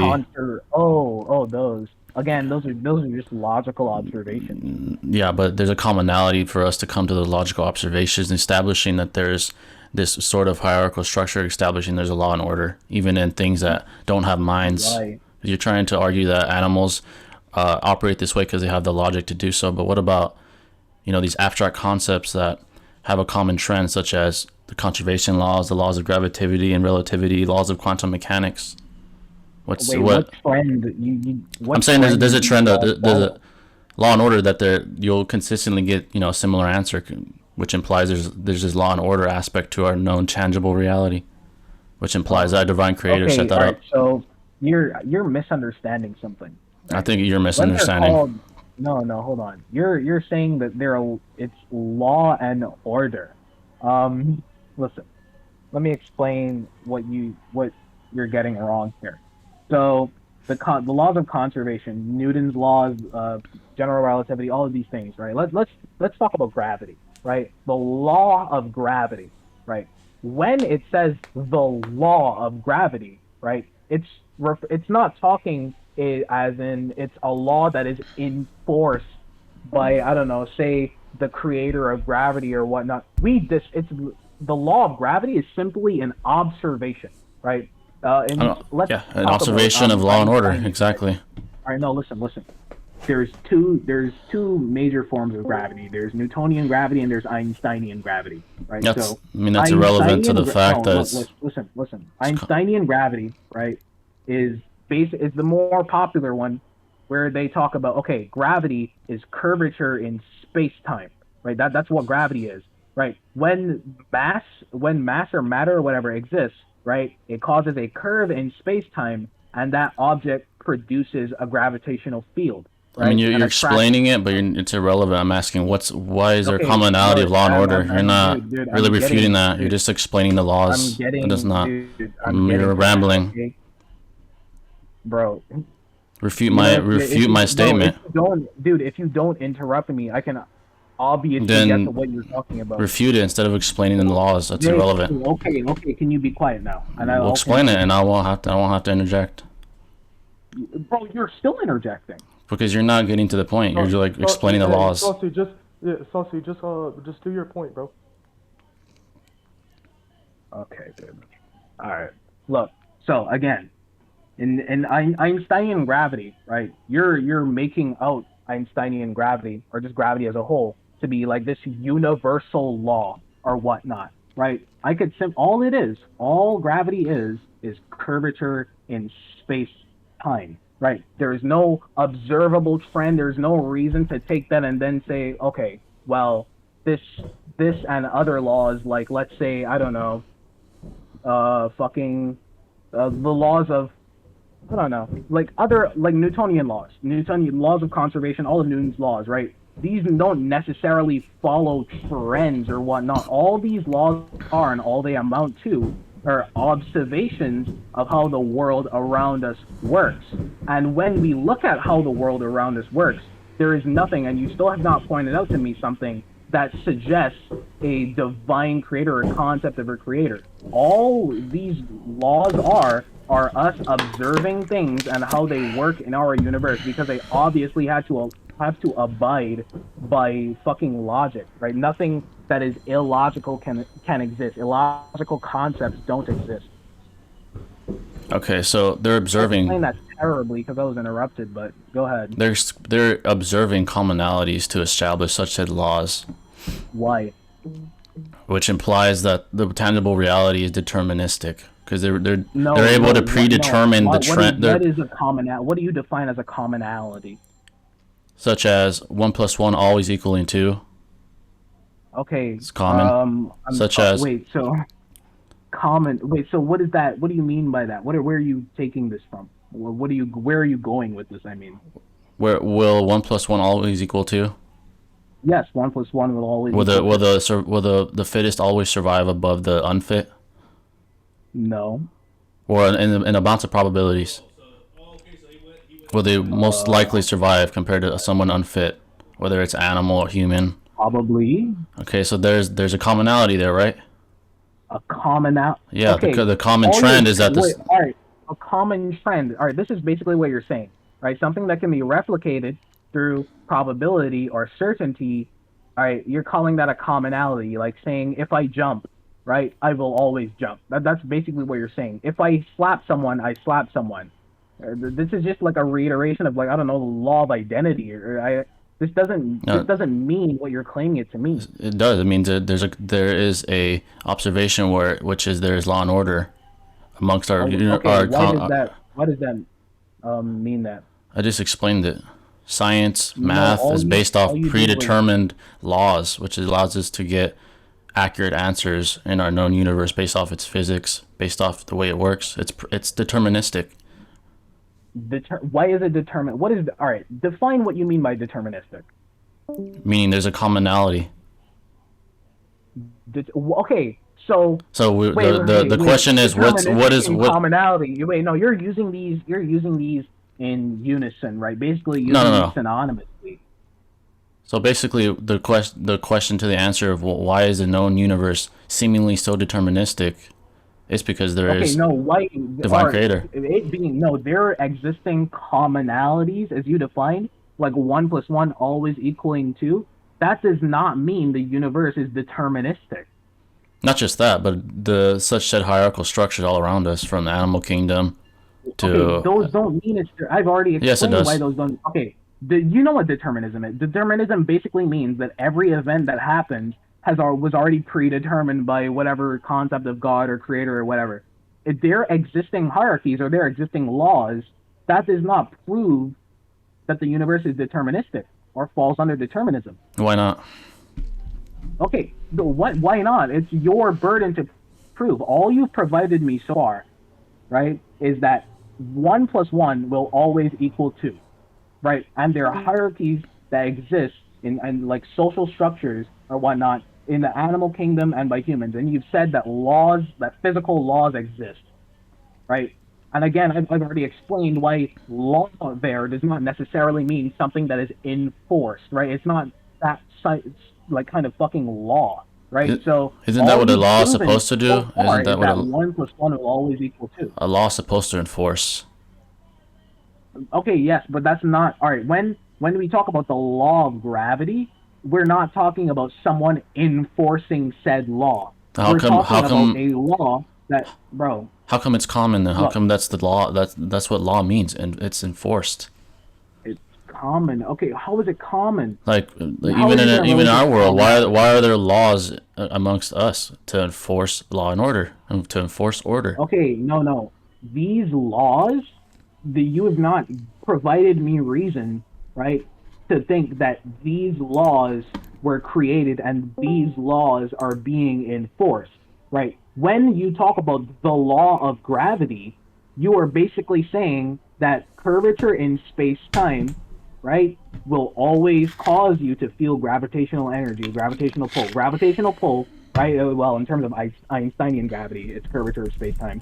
But the law of gravity, they're literally just fucking particles, right, gravitons, right, on a fucking quantum level that causes us to feel some sort of force pulling us a certain direction. That is what the law is, right? That's what they mean by a law. Something that will always pull us this certain way, or something that will always cause us to feel force. It's not a law in the sense of, oh, if you violate this law, something bad will happen. There will be a penalty or whatever, or there's some sort of enforcer, law enforcer that are constantly enforcing these laws. All this law is an observation of the way the world around us works. Basically, the very fact that it's a law implies that it's being enforced. Okay. All right. Yeah. I'm gonna explain this one more time. Right. So. I mean, you're not really explaining anything. All right. No. All you've been saying. All right, rambling. You're basically making a name fallacy, right? Like a pseudo name fallacy, right? Being a law does not necessitate it has an enforcer. In this context, it is not law in the context of, like, let's say, like the law of like a legal system or whatever that has enforcers like law enforcement or whatnot, right? In this context, it is a rule instead of a law. It is a rule, and rules do not necessarily, in the context of what we're talking about, it does not necessarily have to have a creator or enforcer. It is simply a rule of the way things work, right? Another rule that I can point out is if I punch someone in the face, that person is going to feel pain. That is a rule, right? That is something that will always happen, basically. That is, I'll call that the law of pain. Like, if I slap the shit out of you, and you're going to feel that I just slapped the shit out of you, right? That's a rule. right? You're basically claiming. Are there? Let me look up the official definition of law real quick. Law. The word imposition enforcement is like in the definition. All right, no, look. The system of rules which a particular country or community recognizes as regulating the actions of its members and which it may enforce by the imposition of penalties. Yeah. Now, the second definition says a rule defining correct procedure or behavior. Also, You understand now? Also, I would say that even in science and math, when something isn't followed, it's usually followed by a negative result as well, which also supports the idea that there's kind of enforcement going on in the first place. What? You not understand that? Elaborate on that. So basically, how processes work when they're not done correctly. Let's say an electrician's doing his job. There's regulations behind it, behind the chemical properties. If you do it wrong, there's a negative result. Maybe you get shocked. Maybe the lights go out. Even that implies that there's some sort of enforcement, indicating that it's predetermined. You are aware that negative results, or like morality, immorality, those kind. You are aware that those are entirely subjective and human concepts, right? I mean, feeling pain, is that subjective? Physical pain, I mean. Yes. How so? You know that the definition of subjectivity is mind dependency. If I don't have a brain, I don't feel pain. If I don't have a mind, if I don't exist within my own mind, then I don't feel pain. If I'm not self-aware, I don't feel pain. So pain is entirely mind dependent. It's subjective. That's the definition of subjective. Wouldn't you agree? And negativity, right? Negativity is also a human concept, right? If we did not have brains, right, that we could think, I don't know, philosophically, or if we could not feel pain or discomfort, right? All of these things are created by the human mind. These are human concepts. So physical pain's not objective? Of course not. So if I were to cut 1,000 people, they all wouldn't feel pain if they're all alive? What? No, okay, look. Subjectively, they'd all feel pain. Mind dependency. Actually, no, let me just look at subjectivity. Subjectivity. All right, here. Subjectivity. The quality of being based on or influenced by a person's feelings, tastes, or opinions. And the philosophical definition is mind dependency. I don't think an individual's perception of his existence would negate the fact that he'd feel pain from getting cut. Actually, it would. So you are aware explain. There's actually disorders that mean you just don't feel pain. If your mind is not which is an abnormality. Okay, all right. Let me put it like this. If you were to meet an alien, this is I'm saying commonality. I'm not saying absolute. Commonality. Okay. No. Listen. It's common. There's this famous fucking conversation that I did have this one time. All right. So if you were to meet an alien and never experienced pain ever in their entire life, could you explain what pain is to them to the point where they could understand? Could they understand pain without experiencing it? I mean, they don't fall under the same category of organism, so... No, it's simply a question, right? This person has a brain or whatever. This person? Could you explain what pain is to our alien, whatever, entity, this entity? Could you explain to this entity what pain is without them experiencing it and they understand it? I mean, that you're just trying to steer away from the fact that it'd be a commonality amongst human beings. If I were to cut them, they would feel pain, which establishes the fact that there's this commonality and that the universe has some sort of law and order. Okay, all right, look. You know what, I'll allow it, right? We'll ignore that you just avoided my question. It's irrelevant. So hard, right? It's a relevant question. Why is it irrelevant? No, it's clearly relevant. We're talking about whether or not pain is subjective or not. If I cut an analogy helps with that. If I cut 1,000 people that are common, humans that function normally, which is the common trend, again, establishing the fact of law and order. How do you know they function normally? This is a hypothetical. Okay, so you objectively know that they function normally. Yeah, in my hypothetical, they do. Okay, so in your hypothetical, unless you inject objectivity into the hypothetical, into the scenario, there's no way for you to actually say that objectively. So unless you inject some sort of objective factor into that scenario, there is no way for you to objectively know pain. Unless you inject some sort of external objective factor. The vast majority of human beings feel pain objectively when you cut them with a sword or a knife. Why? Yes. How do you know that? It's the beginning of human history. It's obvious that people feel pain. How do you know that? Just look at human history. I don't need to explain that to you. You don't need to. There's a commonality. There's a commonality you're claiming that you know these things objectively. On a bounce of probabilities, if I cut someone, will they feel it? Okay, now you're talking about probability. Which is Probability and objectivity are two very different things. So which one are you talking about? Objectively, on a bounce of probabilities, it is most likely someone will feel pain. Oh, objectively on probability. Which establishes law and order. Contradictory that is. It's not very contradictory at all. Okay, you don't. All right. Look. You just said, right? You just basically equated, right, an objective probability to objectivity. Do you know how contradictory that is? It's not very contradictory at all. It establishes the fact that there's a law and order. If there is no, listen. And first off, you're still doing that, injecting objectivity in the scenario that I was talking about, because you are already. You just don't want to answer the question. That's the problem. What's the question? If there's 1,000 people that are human that don't have this abnormal, very low chance disorder that you speak of, where they don't feel pain, if I were to cut all of them, would they all feel pain? Okay. How do you know they can feel pain? They're human beings, and through millennia of science, and not all human beings don't feel pain. It's abnormal. It's an abnormality not to.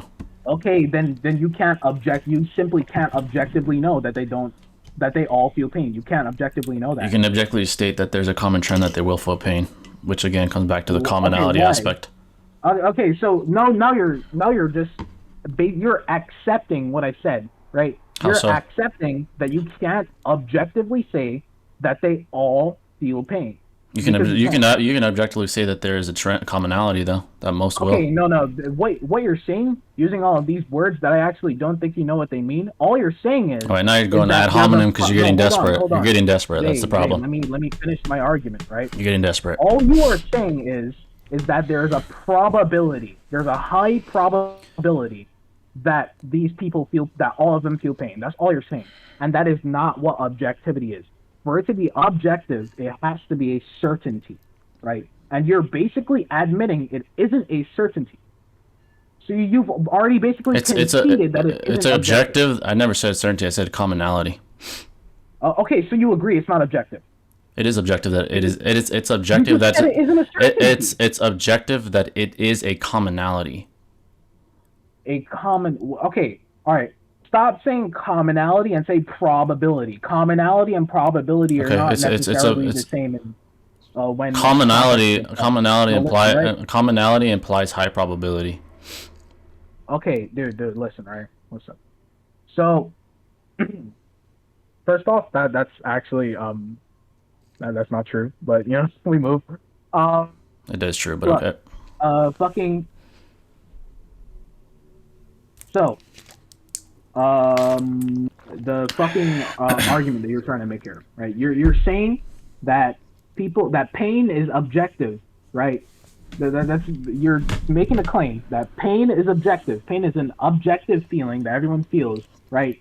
Because objectively, there's a probability, right, that everyone feels pain. And if you take 50 people, that's what you're saying. And you're also making the claim, right, that there's the existence of the probability of people all of them feel pain is objective. You're saying that the probability itself, right, its existence is objective. So can you prove that? What was that? Okay, you made the claim that there's an objective probability, or let me use your own words. There's an objective commonality, right?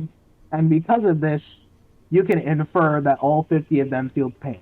So, I want you to prove that this probability or commonality exists objectively. You just look at the science. I don't really need to prove it. Okay, that's your burden. Okay, so you refuse to prove your burden. I so don't you need to. It's therefore common no sense. longer asserting It's that. common sense. Okay, that's also not an argument. That is not proof. I don't care. Okay, that's up to Burden of you, proof, but it though. is. All right. So since you are not proving your assertion, I'm just going to dismiss that. I think I did. Okay, you think? All right, we can conclude. Go ahead. All right, so, bro made the claim, pain is objective, right? Within his own argument, he made the claim that the existence of a certain commonality or probability, right, is objective. I asked him to prove that this statement is objective, or this probability's existence is objective, and he said, okay, well, you go, read the science or whatever, right? This is not my burden to prove. It is not my burden to go and read the science to prove his argument, right? If he wants to make said claim and uphold said claim within the confines of a debate, he has to bring this evidence to me. I am under no burden to do that for him, so I feel like this assertion should just be allowed dismissal, simply because there is no substantiation backing it, and it is not my burden to go and substantiate it myself. All right. Is that it? Yeah. All right. So my concluding argument is this: there is a hierarchical structure, there's a lot of hierarchical structures in our tangible universe. There's definitely this consistent trend of law and order in our universe, which inherently means that is, with it being a high probability, that it is most likely enforced. That's literally in the definition of law, which you didn't seem to know. Also, you didn't really disprove my statements. You started explaining the laws, which is irrelevant. You didn't try to rationalize why there's law and order. We're concluding this point on pain. That's all we're. No, I'm concluding my argument. I'm not concluding just pain. The entire thing. Okay, let me restate my conclusion. Then I thought we were only concluding this point. Let him finish though. Let him finish. Yeah. I'll go after. So I would just say, my point on there being this law and order, which inherently implies that there highly likely is a divine creator pulling the strings, since the known tangible universe is highly deterministic, implies that there is one. And my opponent really didn't disprove that. He didn't seem to want to accept, or maybe doesn't understand the concept of there being an observable commonality in a lot of things within our known tangible universe. From a millennia of science and math, we can objectively say there is a commonality. I never said that things are absolute, but there's a commonality there, which can objectively be said from, millennia of research. So that's my concluding argument. Okay. So I love how you're still bringing up that research. Okay. Listen, right. So you don't have to go over that one point, by the way. You could just go over like the rest of. Yeah. I'm just gonna go over the rest. So okay, basically, his argument basically consists of that. Okay, trends, these specific commonalities exist everywhere within our known tangible universe, our own physical universe, right? And therefore, right, since some of these commonalities, like they're laws, right? He equated these commonalities to laws, right? And for it to be considered a law, right, you can infer that said law has an enforcer, right? Now, my problem with this argument, we first talked about the hierarchical structures. I completely debunked that bullshit. That hierarchical structures are somehow a law that exists within our universe. They're simply a logical, societal fucking structure that derives from logical assumptions and logical inferences on how a society could best work, right? How a society could be most efficient. And I brought up my argument of meritocracies existing within the animal kingdom for many, many years, right? Basically saying competence, right, is valued over incompetence. Therefore, a basic hierarchical structure is formed due to logic and logical thinking, right? Now, for the next argument, we talked about laws, right? Newton laws. I specifically brought up gravity just as an example, so we can build off of that. So, his main argument, right? His entire argument depended on laws. You can infer a law has an enforcer. His entire argument depended on that. That's like the supporting pillar for his entire argument. And I completely debunked that by simply bringing up the definition of law, right? being that I even argued this before I brought up the definition that a law does not necessarily have to be the law which is enforced. It could be simply like a rule, and a rule does not necessarily have an enforcer, right? So by bringing up the existence of this other definition for law, and me arguing this entire time that if this law is considered a rule, which I explained why it is considered a rule in science, right? That there's no reason for you to infer that said law has an enforcer because it is not necessary, right? He is using this first definition, which specifically brings up the enforcement of penalties, right? And there are no penalties that you infer by violating a physical law, right? He brought up like if a electrician or whatever, someone using chemicals or whatnot, there could be a negative reaction or whatnot. And then I debunked this by saying, okay, negativity is a human concept, and that human concept does not hold any weight towards whether or not there's a divine creator or not, because that is a concept that only exists for humans. I brought up the argument of, well, if there exists an entity that did not feel pain, could you explain what pain is to this person without them ever experiencing it, and they would understand, right? Basically to argue that pain exists as a human concept and only a human concept. Okay? And that's the like final statement of my argument. I don't believe he sufficiently proved that these laws, these physical laws that exist in our universe necessarily have to have an enforcer, which would be, I don't know, the concept of a divine being or God or creator or whatever, right? I don't think he sufficiently proved that, and he most definitely did not sufficiently give reasoning for his final argument where he brought up the millennia's worth of scientific research. And that's my conclusion. Of how it goes. And it also depends on how dark is the humor.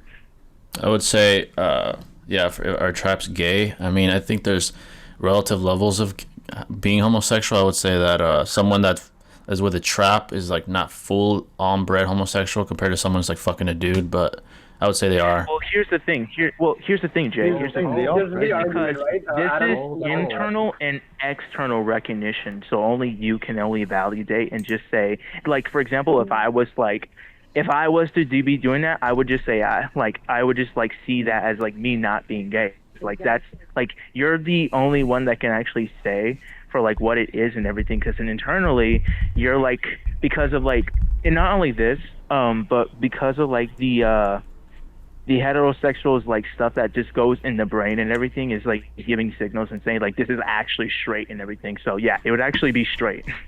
Yeah, I would say if you have any kind of competence, you'd be aware that the guy is biologically born a male. Hence, you would probably, maybe you're kind of trying to ignore the fact that he's a male and trying to join the female characteristics. But if you know, yeah, that's something you can like use as well, or like say something like that, like okay, maybe the characteristics, but it's just mostly just the recognition of like you just realizing and understanding like, okay, well, like it doesn't feel like this, or how this is going here and there, so it's just like, yeah. Hey, do you guys think that getting pegged is gay? No, because atoms can't touch. They're not actually touching you. Atoms? Wait. You said getting pegged? Yeah. No, it's not. Alright, W. If anyone said yeah, I would. I bet everyone's just going to be asking these questions because later on in the future it's like, well, they said it was fine. Anyone who says yes, that's just objectively wrong. So yeah. Yeah, because like here's the thing, like does anyone know what a gamp male is? The dude that. Here, I can explain it. It's a guy who wants to dress like a girl. A sexual act, I know. A sexual act in itself doesn't determine your sexuality. It is if you are attracted to a certain sex. Yeah. I was All right, thank y'all. you for that sound, buddy. I appreciate that. Hey, it was nice, man. Thank you. All right, this is great debates. Maybe next time I'll come 100%, but I mean, you guys all the credit though. You guys if you beat me, you beat me. So. All right, y'all. All right, peace, man. Peace. Take care, Jay. It was fun talking to you, man. There you guys have it, folks. That's the full J Wars pretty interesting debates. I appreciate everyone that decided to challenge me. My thoughts in hindsight would be, it's definitely challenging debating with no prep time, but again, all credit goes to the debaters. All the credit in the world. This was very fun, like I said. I definitely decide to do this in the future. Now, will I go into it blindly? I don't know about that, because at the end of the day, I am very competitive as well. I do want to win debates. So, most likely I will have prep time this time, so you guys can see the best of me. Of course, I want to bring you guys my best. But either way, this was fun. Hope you guys enjoyed. If you guys would like to debate me, join this Discord server and present your topic and your premise. But that's going to wrap it up, folks. Hope you guys enjoyed, and I'll catch you in the next video. Stay classy.